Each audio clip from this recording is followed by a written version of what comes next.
अपनी संस्कृति याद आ गई। रेलवे ने छठ महापर्व के मौके पर 12,000 से ज़्यादा स्पेशल ट्रेन और नियमित ट्रेन चलाईं ताकि लोग आसानी से छठ के मौके पर अपने घर अपनों के बीच पहुंच सके। तमाम स्टेशनों पर छठ के गीतों को बजाया गया ताकि यात्री छठ की संस्कृति से सीधा जुड़ सके। यहाँ तक तो ठीक था, लेकिन अब इसी छठ मैया की एंट्री घरों, नदी घाटों और पूजा स्थलों से निकलकर राजनीति में हो चुकी है। बुधवार को राहुल गांधी ने छठ के मौके पर बिहार के मुजफ्फरपुर में रैली को संबोधित करते हुए पीएम मोदी के स्टेज पर डांस करने वाला बयान दिया। तो आज पीएम मोदी ने बिहार की जमीन से राहुल गांधी पर करारा हमला बोला। पीएम मोदी ने राहुल के बयान को सीधा छठी मैया से जोड़ दिया। उन्होंने कहा कि राहुल गांधी और कांग्रेस छठी मैया का अपमान कर रहे हैं। छठी मैया का अपमान बिहार की जनता बर्दाश्त नहीं करेगी। यानी मां के अपमान के बाद अब छठी मैया का अपमान का मुद्दा बिहार की राजनीति में गरमा रहा है।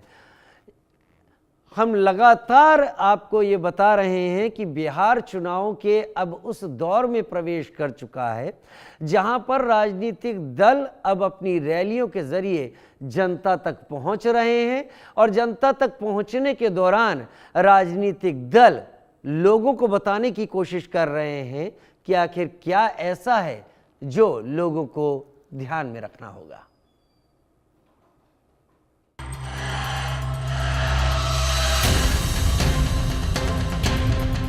बिहार में ज्यों-ज्यों विधानसभा चुनाव की तारीख नजदीक आ रही है, वैसे वैसे राजनीतिक सरगर्मी भी बढ़ती जा रही है।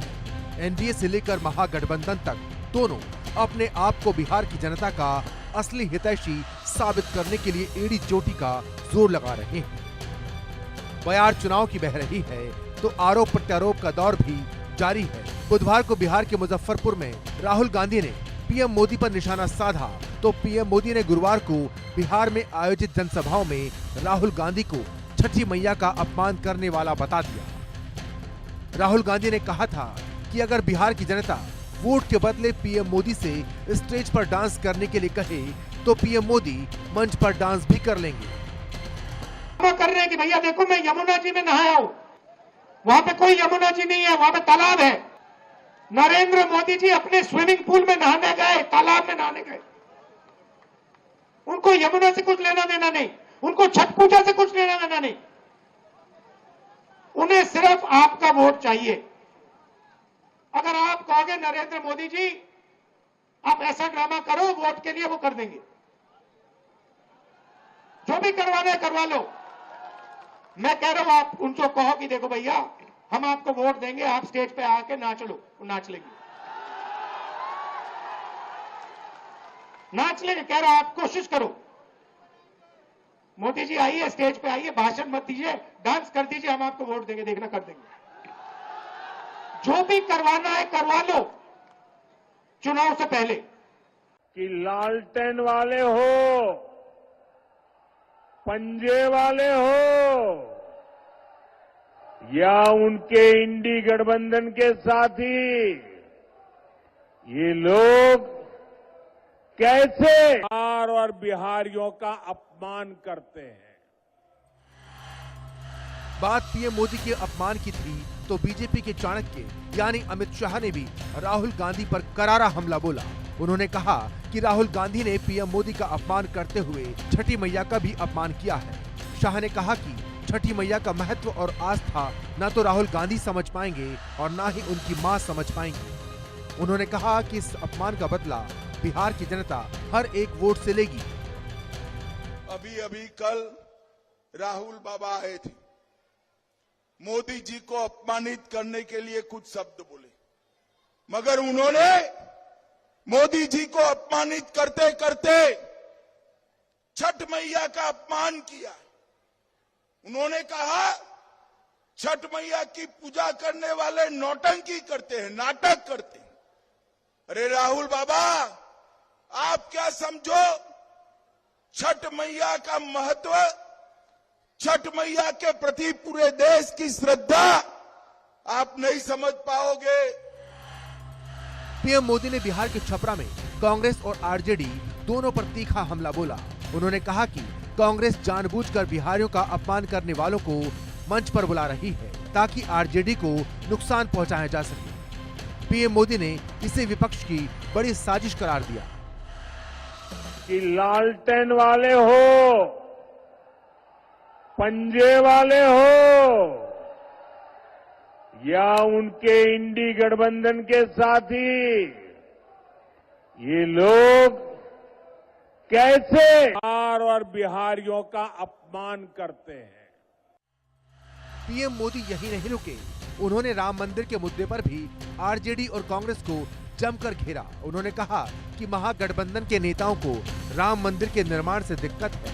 ये लोग विदेश तो घूमते हैं, लेकिन अयोध्या में बने राम मंदिर को देखने की उनकी इच्छा नहीं होती। जो लोग आस्था का सम्मान नहीं करते, वो कभी विकास भी नहीं कर सकते।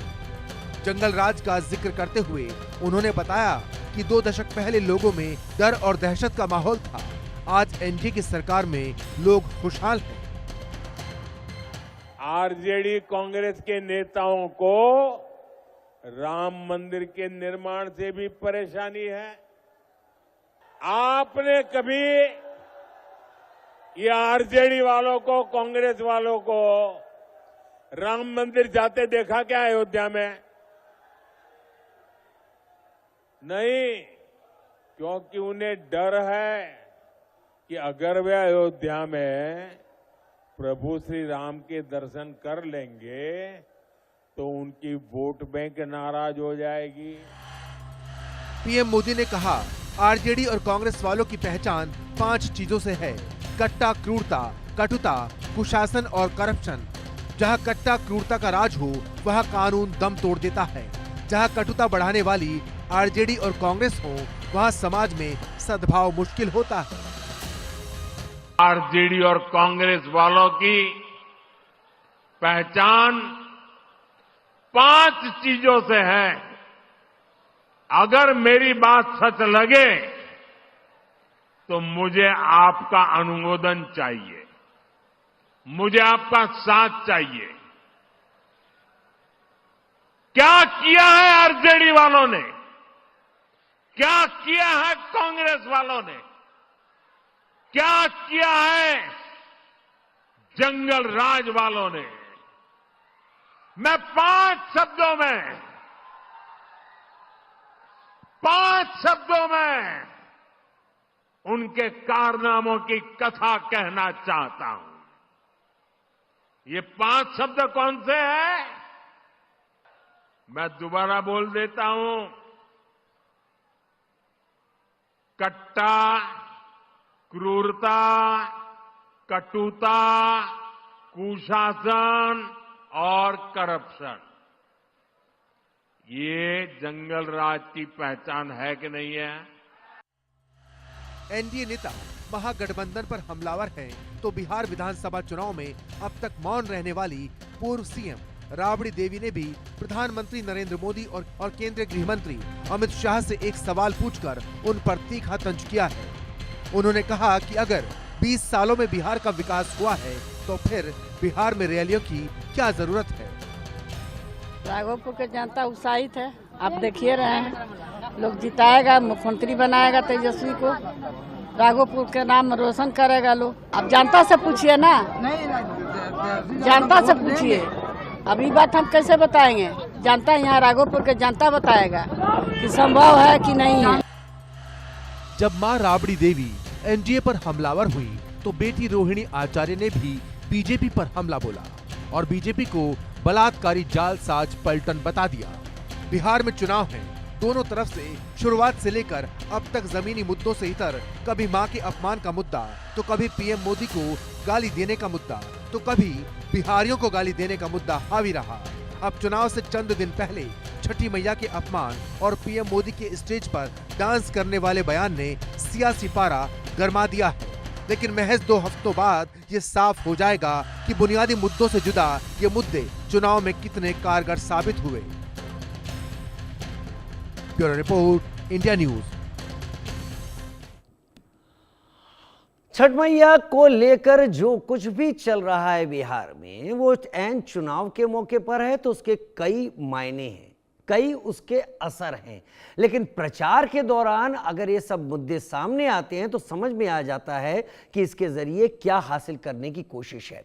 हमने कई सवाल है देश के सवाल, क्या छठी मैया के अपमान का मुद्दा एनडीए को सत्ता दिला देगा? क्या ये वो सवाल है?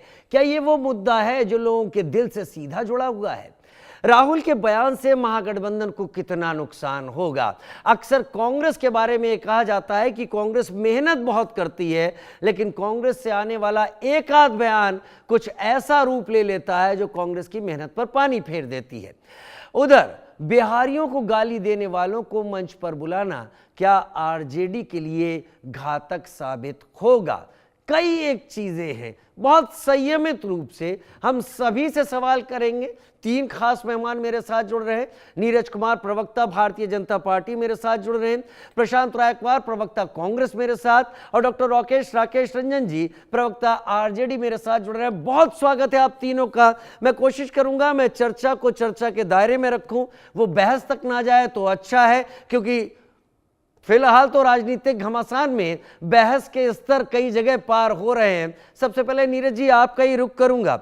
प्रधानमंत्री ने जो आज कहा है और इससे पहले जो राहुल जी ने कहा था, क्या राजनीति और सत्ता को पाने की जो कोशिश है, आपको ऐसा लगता है कांग्रेस ने उसे लांघा, जिसके जवाब में बीजेपी की तरफ से प्रधानमंत्री ने आज जवाब दिया, या फिर आपको लगता है कि यह मुद्दा अब बिहार की जनता तक आप लोग ले जाएंगे जो आपको बैठे बिठाए मिला है? राजीव जी, ऐसा है कि कांग्रेस की संस्कृति ही रही है सांस्कृतिक आतंकवाद फैलाने की। उन्होंने अन्य तरह के आतंकवाद को देश में बढ़ाया, अभी सांस्कृतिक आतंकवाद देश में फैलाना चाहते हैं। राहुल गांधी की ड्रामा वाली जो बौखलाहट है, जो बयान है, छठ जैसे पवित्र पूजा का अपमान है, छठी मैया का अपमान है। और यह कहा कि उन्होंने पूरे बिहारी और पूर्वांचली, इसमें महिलाएं 4-4 दिन तक उपवास करती हैं, साफ निर्जला व्रत रखती हैं, इन्होंने उनका अपमान किया है। पूरे बिहार का, बिहारी अस्मिता का अपमान किया। एक तरफ एनडीए भाजपा जहां छठ को यूनेस्को में मान्यता दिलवाने के लिए प्रतिबद्ध है, और वहां इस तरह की बयानबाजी, छठ पूजा के प्रति इस तरह की घिनौनी सोच, दरअसल ननिहाल इनका साहब विदेश है ना, तो ये भारत की संस्कृति को, भारत के संस्कार को ये समझ ही नहीं सकते। और इस तरह से इन्होंने पहले मोदी जी के माता का अपमान किया और अब छठी मैया का अपमान किया। ये सांस्कृतिक आतंकवाद को देश, इनके सांस्कृतिक आतंकवाद को अब देश के लोग पहचान चुके हैं। अब इनका यह नहीं चलने वाला। ये चाहते हैं कि सांस्कृतिक आतंकवाद फैलाकर बिहार अस्मिता को कुचलना चाहते हैं। राहुल गांधी जी के किन शब्दों से आपको सबसे ज्यादा ऐतराज है? उन्होंने कहा कि ड्रामा करते हैं छठ पूजा का। इन्होंने ये ड्रामा करता है। अब देश के प्रधानमंत्री अगर छठ घाट पे जा रहे हैं तो क्या वो ड्रामा है? लाखों करोड़ों व्रती पे जल डालने के लिए गंगा में, यमुना में लोग जाते हैं, पूरे देश में जाते हैं लोग। तो उन्होंने गंगा मैया का भी अपमान किया, यमुना मैया का भी अपमान किया, छठी मैया का भी अपमान किया, और माताओं का अपमान करना तो इनकी संस्कृति बन चुकी है साहब। पहले ये मोदी जी के माँ का अपमान की, किस तरह से गंदी गालियां दिलवाई अपने स्टेज से उनको, और ये अपमान बिहार बर्दाश्त नहीं करेगा। और 2025 के चुनाव में सभी छठ व्रती, चाहे वो किसी भी जाति से आते हों, इनसे बदला जरूर लेंगे। हम लोग छठ को कहां से कहां पहुंचाना चाह रहे हैं, अभी देखिए ना, पूरे देश के हर एक रेलवे स्टेशन पर छठ मैया का गाना बज रहा था एनडीए के शासनकाल में। हम छठ को पूरे वैश्विक पहचान देने के प्रयास में, और ये छठ को छोटा दिखाने चले हैं। राहुल गांधी जी, भारत की संस्कृति, आप अगर उसे कुचलना चाहते हैं तो आपसे कुचला नहीं जाएगा। आपने अपने जंगल राज के समय में, ये जब बिहार में जंगल राज हुआ करता था साहब, ये छठ घाट पर सुरक्षा व्यवस्था नहीं करते थे, गुंडे बवालियों को छूट देते थे कि महिलाओं के साथ ये बदतमीजी कर सके। लेकिन आज किसी की मजाल नहीं कि बिहार में कोई ऐसी हरकत कर सके। हमने घाटों की सुरक्षा के चौक चौकन प्रबंध किए हैं, और छठ को हमने पूरा देश में मनाने वाला पर्व बनाने के प्रयास में है, और पूरी दुनिया में, क्योंकि छठ समता, ममता और समरसता का प्रतीक पर्व है, इसलिए इस पर्व का एक विशेष महत्व होता है। कोई अमीर हो अथवा गरीब हो, सबके सूप में एक ही प्रकार का केला, नारियल, गन्ना, पकवान होता है।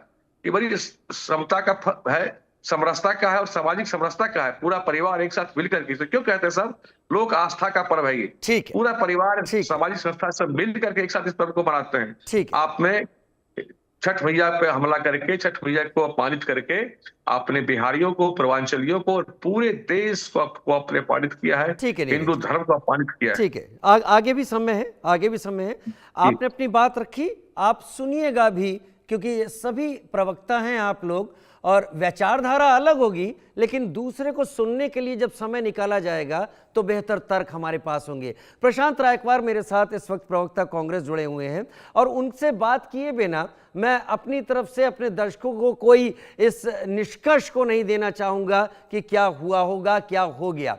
लेकिन प्रशांत भाई छठ का पर्व, अब मैं आपसे बात कर रहा हूं ना, आप यकीन नहीं करेंगे कि मेरे परिवार में छठ नहीं मनाया जाता क्योंकि मैं बिहार और पूर्वी उत्तर प्रदेश की पृष्ठभूमि से नहीं आता। लेकिन मुझे लगातार पिछले 2 दिन से, जब से सुबह का अर्घ्य दिया गया है, ठेकुआ प्रसाद के रूप में कोई ना कोई मेरे साथ दे रहा है और मेरे पास अब भी ठेकुआ रखा है, मुझे इतना पसंद आता है।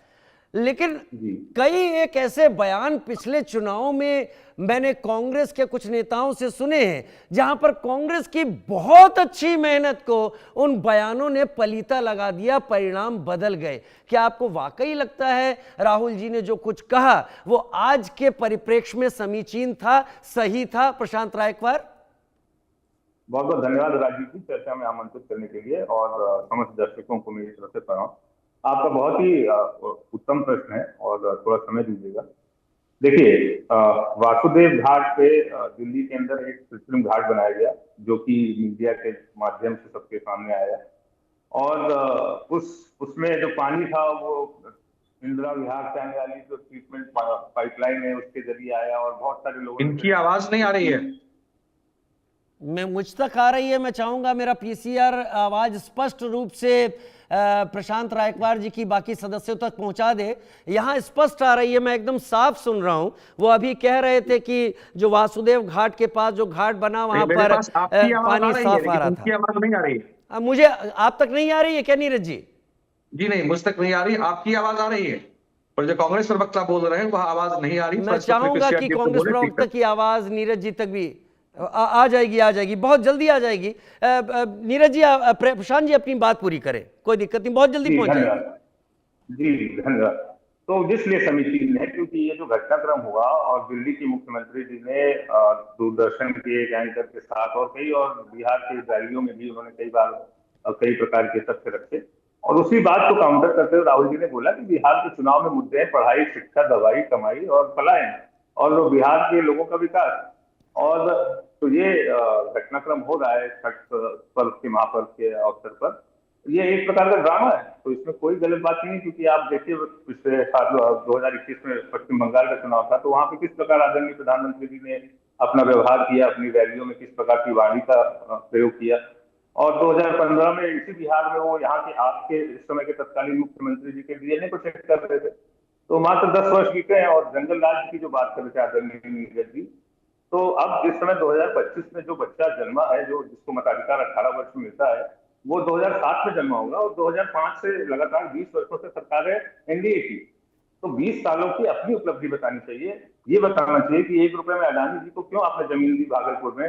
ये बताना चाहिए कि आप किस प्रकार से जो 2 एसआई की हत्या हुई या पटना के अंदर अस्पताल के अंदर खुलेआम गोली चली और खुलेआम लूटपाट हुई, तो उसके बाद आप देखते जाइए कि मंजू वर्मा जी जो एक बालिका पुनर्वास के प्रकरण में उनके ऊपर आरोप लगे थे बालिकाओं के यौन उत्पीड़न का, उनके पुत्र को भी टिकट दिया गया और अभी कुछ दिन पहले उनके ही आवास के पीछे से एक और शव बरामद हुआ है और वो भी दबा दिया गया। और रही बात जो इसने स्टेज पे गाली दी प्रधानमंत्री की माता जी के लिए, तो नेशनल टेलीविजन पे हमारे प्रवक्ता आदरणीय सुरेंद्र राजपूत जी को भी प्रेम शुक्ला जी ने बहुत ही जबरदस्त भाषा बोली।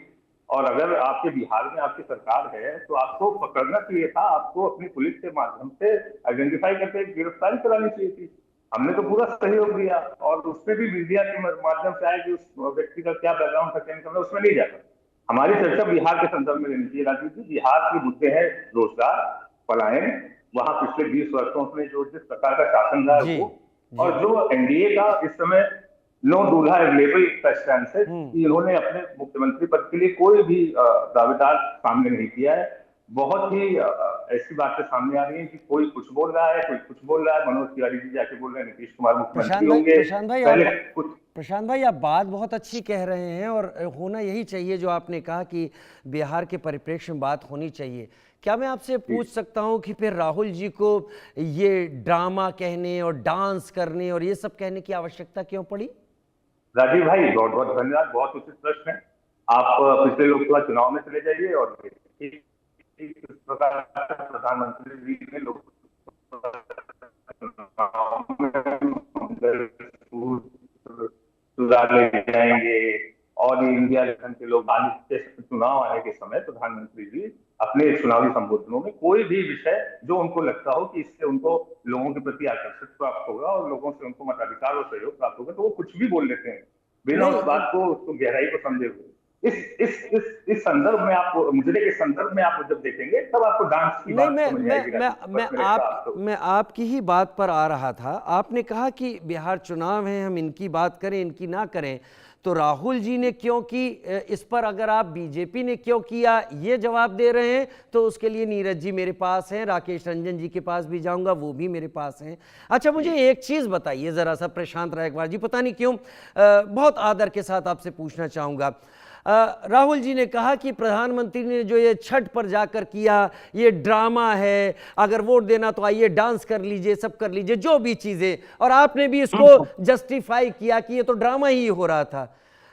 पिछले चुनावों में, मेरी बात का बुरा ना मानिएगा, मैंने देखा राहुल जी एक मैकेनिक के पास गए थे, मोटरसाइकिल बना रहे थे, खेत में जाकर वो पौध लगा रहे थे, बहुत कुछ उन्होंने किया। क्या वो भी ड्रामा था, नौटंकी थी, या वो कुछ चकमा था, क्या था वो? राजीव जी, मैं आपको प्रश्न का उत्तर दे देता हूँ। पिछले चुनाव में नहीं था वो, लोकसभा चुनाव के पश्चात जब भी था वो ड्रामा था कि नहीं था? नहीं, आप पहले बात तो सुन लीजिए ना। ड्रामा मैं आपको परिपेक्ष बता रहा हूँ। अरे आप नहीं सर ऐसा शब्दों में मत उलझाइए। मैं माध्यम हूँ, मैं अपनी सीमाएं जानता हूँ, मैं माध्यम हूँ। अगर प्रधानमंत्री ने ड्रामा किया, आपने उसको समर्थन दिया, तो वो मैकेनिक की दुकान पर मोटरसाइकिल बनाना, वो खेत में जाकर वो पौध लगाना, वो तो बड़ी ड्रामेबाजी थी साहब। तालियां, क्या बात है, इतना बड़ा ड्रामा आप लोग कर गए और आज आप लोग कह रहे हैं ये सब ड्रामा है, तो ड्रामेबाज तो सब हुए। चलिए राजीव जी, आपका अपना परिप्रेक्ष्य बिल्कुल समाज के विभिन्न वर्गों में जहां से समर्थन प्राप्त हुआ था राहुल जी को, जो कि भारत जोड़ो यात्रा में प्राप्त हुआ था, चाहे वो युवा हो, चाहे वो मेहनतकश हो, चाहे वो मजदूर हो, उन तक पहुंचने का एक प्रयास था। और वो भी आपकी मीडिया ने उसको प्रदर्शित नहीं किया, वो सोशल मीडिया के जरिए। चलिए, मैं जानता हूँ, क्योंकि आप प्रवक्ता हैं, मेरे लिए, मेरे दिमाग में आपका पूरा आदर है। मैं एक बड़ी खबर सुना देता हूँ, इस पर सवाल जवाब करना आपके लिए थोड़ा मुश्किल होगा, वो मैं समझ सकता हूँ। बिहार के मोकामा से बड़ी खबर आ रही है, जहाँ पर जन सुराज पार्टी के समर्थक की इस वक्त हत्या की खबर है। इससे पहले हम पार्टी के उम्मीदवार पर भी हमला हुआ है। समर्थक दुलार चंद यादव पर फायरिंग की गई। फायरिंग के पीछे चुनावी रंजिश की आशंका अभी जताई जा रही है। प्रशासन के खिलाफ लोगों में भारी नाराजगी है। जन सुराज प्रशांत किशोर की पार्टी के समर्थक, उनकी हत्या दुलार चंद यादव की, और इससे पहले हम पार्टी का एक उम्मीदवार, उनके एक काफिले पर हमला हुआ है। जाहिर सी बात है, सब कुछ अगर इलेक्शन कमीशन के अंडर में है तो ये चीज़ें क्यों सामने आ रही हैं, प्रशासन क्या कर रहा है, सवाल ज़रूर उठेंगे और उस कसौटी पर प्रशासन को कसा भी जाना चाहिए। और यही वो मुद्दे हैं जिनको विपक्ष भी लगातार उठा रहा था, विपक्ष भी सामने लगातार रख रहा था। ये चीज़ें फिलहाल चुनाव के बीच में बड़ी खबर के तौर पर यहाँ पर सामने आ रही है। हम चाहेंगे और हम उम्मीद यही करेंगे कि बिहार के चुनाव निर्बाध शांति के साथ हो, लेकिन ये आने वाली तस्वीरें थोड़ा सचेत होने की बात करती हैं। लेकिन दुखद बात यह है कि एक शख्स की मौत हो गई और अभी चुनावी रंजिश की आशंका इस वक्त आ रही है। डॉक्टर राकेश रंजन मेरे साथ, प्रवक्ता आरजेडी, इस वक्त जुड़ गए हैं। डॉक्टर राकेश रंजन, बहुत स्वागत के साथ सवाल आपके सामने रखूंगा। फिलहाल जो कुछ भी बिहार में चल रहा है, मैं मानता हूं और मैंने तस्वीरें देखी हैं पिछले कई सालों में, जो लालू प्रसाद जी के घर से छठ की तस्वीरें आती थी, हमारे संवाददाता भी सुबह सवेरे से होते थे, शाम से होते थे। होली और छठ इसके प्रतीक थे कहीं लालू प्रसाद यादव जी और उनके द्वारा विधि विधान से मनाया जा रहा ये पर्व। लेकिन राहुल जी का इस तरीके का संदेश सामने आना, क्या ये व्यक्तिगत हमला माना जाए या फिर ये माना जाए कि शाब्दिक रूप से वो फिसल गए? जी राजीव जी नमस्कार। नमस्कार, प्रणाम। और साथी को पैनलिस्ट को भी नमस्कार, आपके व्यूअर को भी नमस्कार। राजीव जी, छठ माता सबके लिए पूजनीय है जी। और छठ व्रती जो होती है और छठ पूजा क्यों किया जाता है आप सभी जानते भी होंगे। छठ व्रती जो होती हैं महिलाएं, जिनकी संतान है, तो या तो वो अपने छठ मैया के प्रति एक आभार प्रकट करने के लिए जाती हैं और अर्घ देती हैं, और नहीं तो अपनी संतान की चाह में उनको पूजा करती हैं और उनसे मांगने के लिए। और रही बात जो महिलाएं होती हैं, वो 3 बजे 4 बजे रात भर कोई खड़ी रहती है और सुबह अर्घ देती है जी। और वो पानी जो होता है आप देखे ही होते हैं, स्विमिंग पूल नहीं होता। और किसी तो आस्था का मजाक यदि कोई उड़ाता है तो प्रधानमंत्री मोदी जी। अब आप बताइए, प्रधानमंत्री एकदम सही बोल रहे हैं राहुल जी, ये प्रधानमंत्री बहुरूपिया हैं। अब देखे थे ना बंगाल इलेक्शन में भी अपने आप को टैगोर दिखने की कोशिश किए थे और क्या हुआ। तो निश्चित रूप से छठ मैया का अपमान उस समय नहीं है कि जो छठ मैया के लिए इतना पवित्र पर्व मानते हैं, जो पलायन का मार झेल रहे हैं और दूसरे जगह हैं और ट्रेनों में लटक के भटक के झटक के और यहाँ तक कि गमछा बिछा के नीचे उनको नई सीट मिलती है, तो इवन की लैटरिन में घुस करके आना पड़ रहा है। छठ मैया के व्रतियों के लिए क्या ये लोग किए? छठ मैया का अपमान नहीं है। छठ मैया का अपमान वो नहीं है कि जब यहाँ आ करके जो छठ व्रती हैं, छठ माता के लोग 20 सालों में क्या किया उसका कोई हिसाब नहीं दिए। और ये लोग रियलिटी ये है ना कि ये लोग के पास कुछ मुद्दा है नहीं, और ये पूरा चुनाव जो है अब ये लोग या तो मुद्दे को भटकाने में लगे हैं, नहीं तो अटकाने में लगे हैं, नहीं तो लटकाने में लगे हैं। तो प्रधानमंत्री का डायलॉग है। आप सुनिए ना, तो वही बात है ना, सुनिए ना। ये मोतिहारी के बगल में आए थे, मोतिहारी के लोग पूछ रहे हैं कि 3 बार से जो बिहार की जनता को बेवकूफ बना करके जा रहे हैं जुमला दे करके कि मोतिहारी के चीनी मिल से अगली बार आएंगे तो चाय पी करके जाएंगे। 3 बार आकर के वही बात बोले हैं। आज तक उसका जमीन भी लूट ली है लोगों, और सब छोड़िए तो चीनी मिल का। एक क्या हमारा जो पूरा बिहार की जो जनता है उनकी जन सरोकार की चीजों पे एक शब्द बोले? क्या पलायन पे कुछ बोले? रोजगार पे कुछ बोले? क्या स्वास्थ्य सुविधा के बारे में कुछ बोले? शिक्षा को जो बर्बाद ये लोग कर दिए हैं क्या उसके बारे में कुछ बोले? 71,000 करोड़ का भ्रष्टाचार करके ये लोग बैठे हुए हैं, उसके बारे में कुछ बोले? कुछ नहीं बोले। जन सरकार की चीजें के बारे में कुछ नहीं बोले। क्यों? क्योंकि ये लोग जनता के लिए कुछ किए नहीं है। ये लोग नल जल योजना अच्छा ठीक है, घोटाला हुआ उसके बारे में कुछ बोले? रुकिए, आपने इतनी बातें कही। आपके जो प्रवक्ता थे डॉक्टर राकेश रंजन आतंकवाद की बात कर रहे थे, सांस्कृतिक आतंकवाद वो लोग बात कर रहे थे। डॉक्टर राकेश रंजन हजारों सालों से सुनिए ना, जो नहीं डॉक्टर राकेश रंजन, आपने कई मुद्दे कह दिए, कुछ बोले, आपने कई मुद्दे कह दिए। डॉक्टर राकेश रंजन, डॉक्टर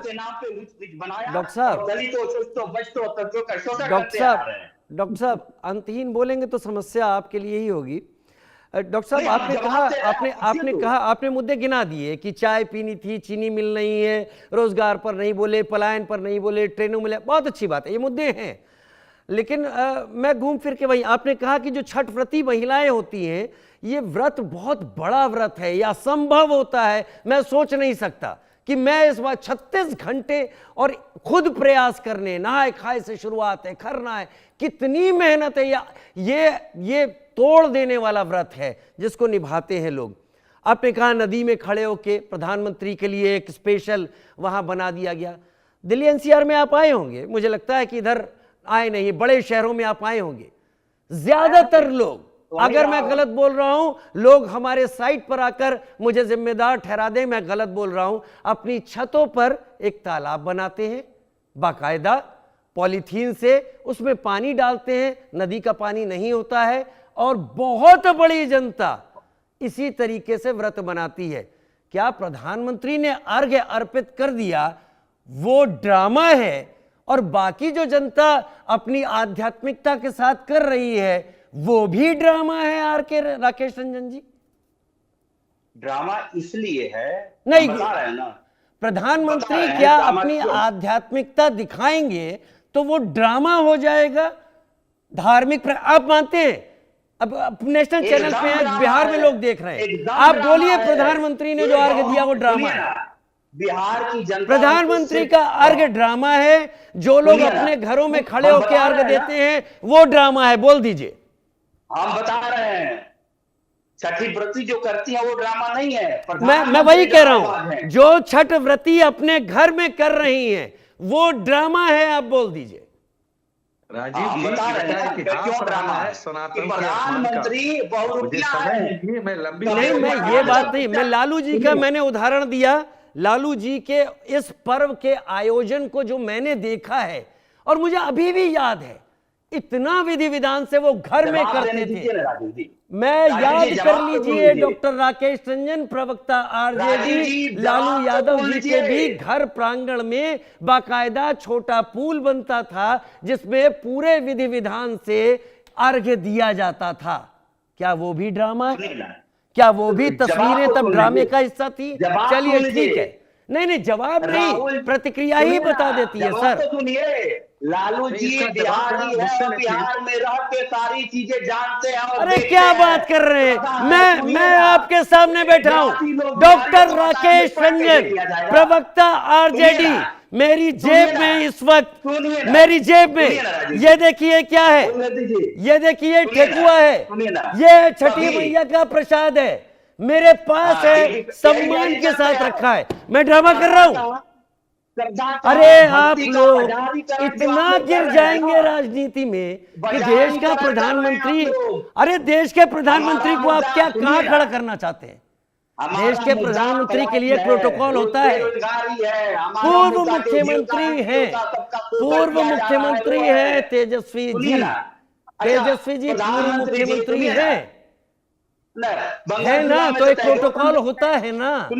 अरे सर राकेश रंजन जी, मैं इस ठेकुए का सम्मान कर रहा हूं, छठी मैया के प्रसाद का। ये मेरे को आज सुबह मिला था, एक मैं प्रसाद ले चुका हूं, तो क्या जेब में रखना मेरा ड्रामा हो गया? डॉक्टर राकेश रंजन, डॉक्टर राकेश, नहीं, अंतहीन आपसे बहस नहीं करनी डॉक्टर राकेश रंजन, अंतहीन नहीं करनी।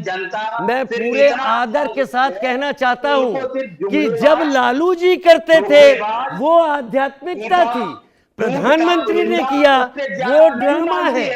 ये ड्रामा मत कीजिए, स्पष्टता के साथ। नहीं डॉक्टर राकेश रंजन, आपसे उम्मीद कर सकता हूं कि आप प्रवक्ता हैं, तर्क संगत बात देंगे।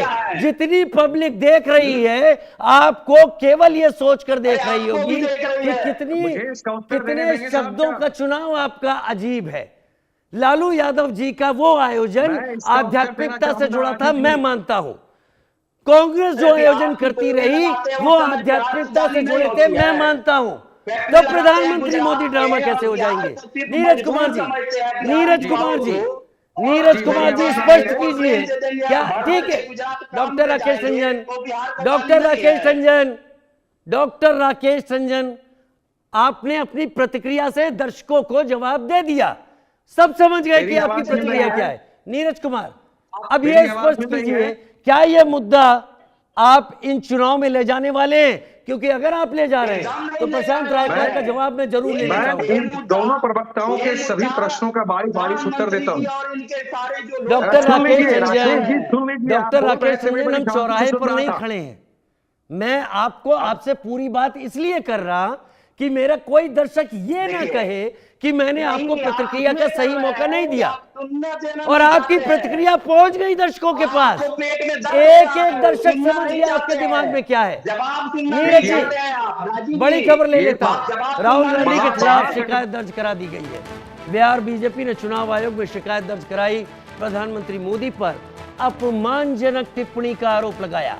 चुनाव आयोग राहुल गांधी को कारण बताओ नोटिस जारी करे, बिना शर्त सार्वजनिक रूप से माफी मांगने का निर्देश दिए। बीजेपी ने ये चुनाव आयोग के सामने जाकर शिकायत दर्ज करा दी है। चीजें ऐसे ही बढ़ती हैं, चुनावी जब लड़ाई होती है तब चीजें ऐसे ही बढ़ती हैं। मेरा सवाल मेरे दर्शक एक बार खुद ही तोल लें, क्या मैंने अपने सम्मानित मेहमानों से गलत बात पूछी? क्या मैंने लालू जी के आयोजन को ड्रामा कहा? मैंने नहीं कहा। मैंने उसे आध्यात्मिकता माना, मैंने उसे पर्व माना। और जब इस पर मैं प्रवक्ता महोदय से पूछ रहा हूं कि फिर प्रधानमंत्री ड्रामा कैसे हो जाते हैं, तो प्रवक्ता महोदय अपनी बात आपके सामने रख चुके हैं। दर्शकों, आप देख चुके हैं। नीरज जी, अब आपका रुख करूंगा। ठीक है, डॉक्टर राकेश रंजन, किसी और को वक्त देंगे क्या? नीरज जी, क्या आप ले जाएंगे इस मुद्दे को जमीन पर? देखिए, आरजेडी और कांग्रेस का शुरू से रहा है संस्कृति। मैं कुछ उदाहरण देता हूं आपको, फिर मैं विकास की बातों पर भी आता हूं जो उन्होंने सवाल किए हैं। 2004 में उन्होंने शंकराचार्य जयंत सरस्वती को गिरफ्तार किया था, यह भी सनातन का अपमान था। 2009 में इन्होंने भगवा आतंकवाद शब्द का प्रयोग किया था, सनातन का अपमान था। 2021 में चिदम्बरम ने टॉक्सिक आइडियोलॉजी कहा था सनातन को, यह अपमान था। 2023 में उदयनिधि स्टालिन ने सनातन उन्मूलन पर बयान दिया था, राजद कांग्रेस के लोग चुप रहे थे इस पर। राम मंदिर के प्राण प्रतिष्ठा के निमंत्रण को इन लोगों ने ठुकराया। महाकुंभ पर मल्लिकार्जुन खड़गे ने क्या कहा था साहब, ये राजनीतिक आयोजन है। इसके अलावा 1951 में हिंदू धार्मिक संस्थान दान देने को सरकार अपने नियंत्रण में लेती है।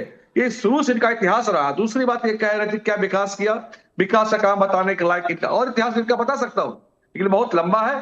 देखिए 2005 तक बिहार में, स्पष्ट कीजिए सर, समय कम है, स्पष्ट कीजिए। क्या ये मुद्दा बिहार चुनाव में आप ले जा रहे हैं?